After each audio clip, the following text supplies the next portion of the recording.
Hi friends, it's Papa Dale here, and today we're going to continue on with our study of Bible doctrines in a nutshell.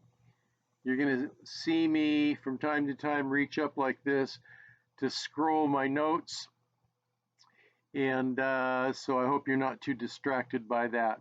Bible doctrines in a nutshell. Number 12, lesson number 12, the sufficiency of the Bible. So we're going to read through my notes on that, and then we may discuss it later. But this is a series of about 100 lessons on the topical study of Scripture, big important scriptures, big important topics like the study of the Bible, the study of God, the study of Christ, and so forth. And what it does is it seeks to include all of the teaching of the whole Bible into one topical study. So today, number 12, the sufficiency of the Bible. The doctrine of the sufficiency of Scripture is a fundamental tenet of the Christian faith. To say the Scriptures are sufficient means that the Bible is all we need to equip us for a life of faith and service. It is all we need to find our place and purpose in the plan of the Lord. It provides a clear demonstration of God's intention to restore the broken relationship between Himself and humanity through His Son Jesus Christ, our Savior, through the gift of faith. No other writings, no incantations, no organizational membership, no secret handshakes are necessary for this good news to be understood. Nor are any other writings required to equip us for a life of faith or to be saved. Perhaps the strongest verses on the issue of the sufficiency of the Bible come from the book of Psalms.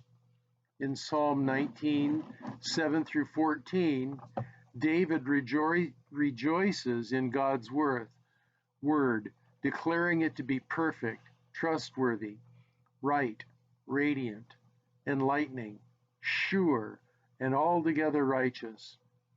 Or this one in Psalm 138:2, I will worship toward thy holy mountain and praise thy name for thy loving kindness and for thy truth, for thou hast magnified thy word above all thy name.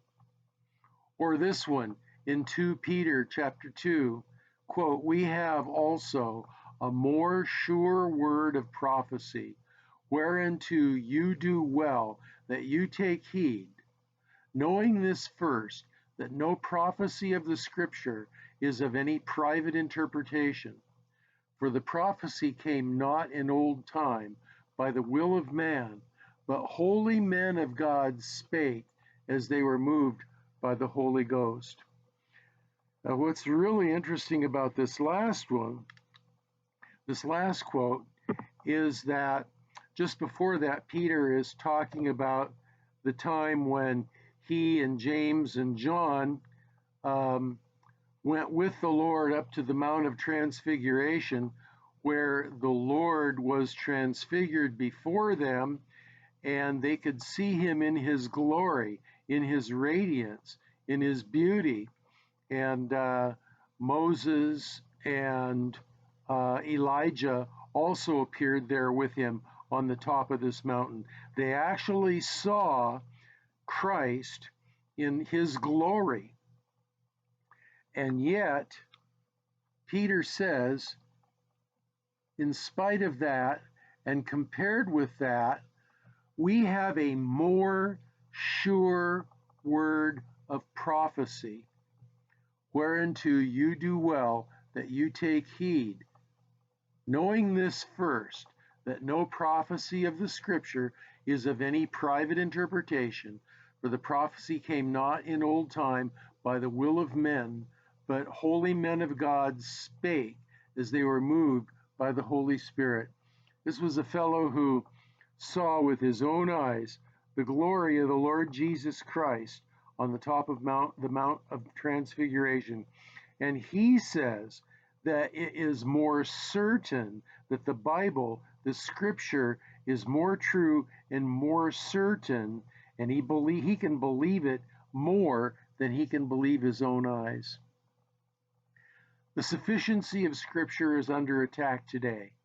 And sadly, that attack comes far too often from within our own churches. The desire to build large congregations by creating seeker-sensitive environments becomes a higher priority than the preaching of the Word of God. That's so sad. Management techniques, worldly methods of drawing crowds, entertainment, extra-biblical revelations, unbiblical mysticism, prosperity gospel, word of faith gospel, and some forms of psychological counseling all infer that the Bible and that the apostles' doctrines are not adequate for the Christian life. But Jesus said, "My sheep hear my voice, and I know them, and they follow me." John 10:27. His voice is all we need to hear, and the scriptures are his voice, and they are completely and utterly sufficient. It's all we need is to hear his voice. It's the answer for everything.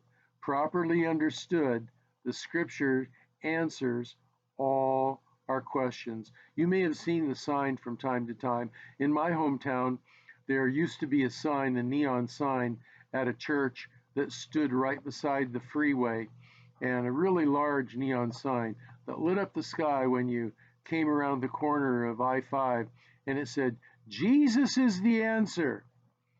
And sometimes people would sarcastically say, "Well, yeah, but what's the question?" And my answer to that is, doesn't matter. Jesus is the answer to any human question that you might have. He knows the answer. He is the answer. He is the only way of salvation and of reconciliation with God the Father. And the only way that we know anything about Jesus Christ is because of the Scripture, because of the Bible. The Bible is sufficient to lead a man to salvation, or a woman to salvation, and to appropriate Christian faith and practice. The sufficiency of the Scripture. And so this is Papa Dale saying, hey, if you got questions down below in the comment section, comments down below in the comment section. If you got prayer requests, down below in the comment section, put them down there. And otherwise, you can connect with me on Facebook, just Dale Warren at Facebook, and I'll be happy to respond and answer your questions.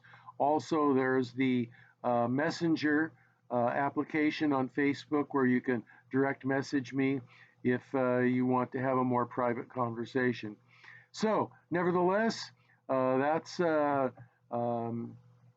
lesson number, what is it? Lesson number, was it 11 or 12? 12. Lesson number 12, the sufficiency of the Bible in Bible doctrine in a nutshell. And so, until next time, this is Papa Dale saying God bless you and have a blessed day. See you in the next video.